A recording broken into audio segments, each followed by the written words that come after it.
which also powered Trump's political rise. Birthers wanted a fake thing to be real. If Obama were born abroad, then he couldn't be president. Now some Trump allies want a real thing to be fake. Make white nationalism a hoax so there's no pressure to deal with the real problem. In moments like this, on this show, and particularly at the end of these kind of weeks, we turn to a scholar, a professor, an author, Michael Eric Dyson from Georgetown University. Thanks for doing this, sir. Thank you for having me, my friend. Let's begin with what I'm gesturing at here, the link between America's problems with racism and America's problems with lies. And the work that has to be done to attack not only people, that would be racism, but truth itself in the service of some of these ideologies. Yeah, it's a very sophisticated argument you're making and a very necessary one. As you know, scholars have been thinking about this for a while, linking mendacity and immorality, specifically racism, the belief in the inherent superiority of one group over the other or others, and the lie, the mythology that exploits white belief in self and exaggerates it to an extraordinary, exponentially expanded degree. It's false. It's fake.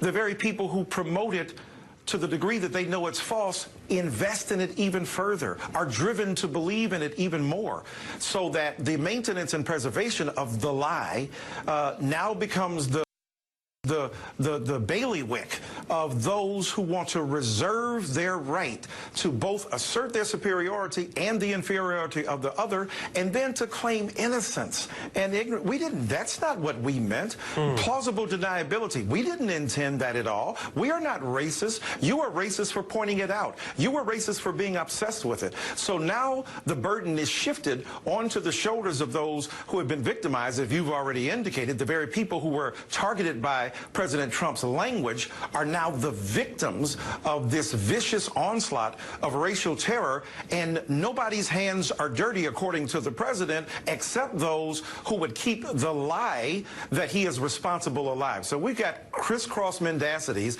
and we got competing lies that show us the depth of the depravity to which we have descended. Crisscross mendacities. I always get at least one interesting turn of phrase that is original from you. That's the first, and you're not even done yet, sir. I think about this with who owns history, because whatever one's ideology, America was founded on racism and slavery. Whether you go to first grade and you learn about just the basics, or all the way up in law school, you spend a lot of time learning about this Constitution, which had really important and good ideas in it, and also had these immoral horrors in it, which is why we amended it. It's why we tried to fix it.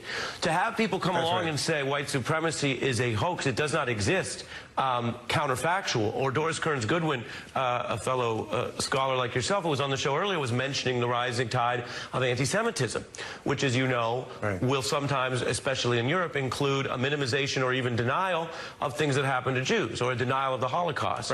What is it that you see in the ideology as achieving by trying to deny that slavery, white supremacy, anti-Semitism, and Holocaust, that these things even occurred? What is the work that's going on there, and how do we, and this is the big question for you, how do we combat that nowadays? That's a very extraordinary analysis condensed to bite-sized, digestible form, and it's very important. That there is, Holocaust deniers are in league with hoax prognosticators, that we're making it up, that we're generating it. And what is invested in that denial is a refusal to accept responsibility. Abraham Yahshua Heschel said, not all are guilty, but all are responsible.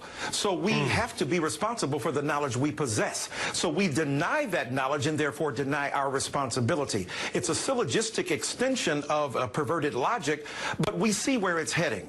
So the problem is that those who would, as Gore Vidal said, live in the United states of amnesia. They've washed their sins in the wash basin of refusal, of denial. Therefore, they can't be held to account. And if you bring it up, you are literally inventing something that they have denied. They believe their denial means that your acceptance of objective truth is the very thing that is the offense. We saw it in the Holocaust. We see it now with the denial of white supremacy and the culpability that people have. And what they're trying to do is to protect their past, right? Like what stuff we used to do, stuff that our parents did, our grandparents did. No, they are not the kind of people you say. Because if we judge them according to the litmus test they evoke to beat up on gay people or black people or Jewish people, then they'd have to stand to account by their own measuring rod, and they couldn't do so. So as a result of that, they have to invent things. Invention, lies, mendacity, creating these stories and myths are the coin of the realm of those who are deniers on all occasions. Yeah, and it is,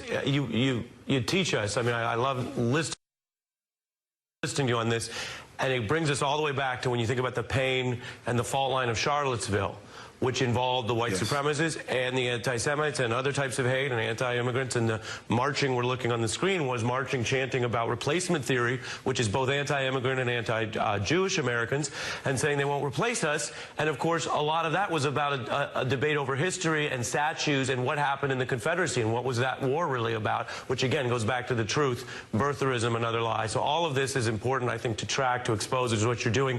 We're out of time, but I would be remiss if I didn't give you a chance to give a brief shout out to DeBrat, who's joining us later this hour, since you are also a scholar of music, sir. I mean, to D to the A to the B-R-A-T, DeBrat, one of the best that ever slang those lyrics like she's in hysterics, leaving these people with hieroglyphics. Do it, DeBrat. Amen.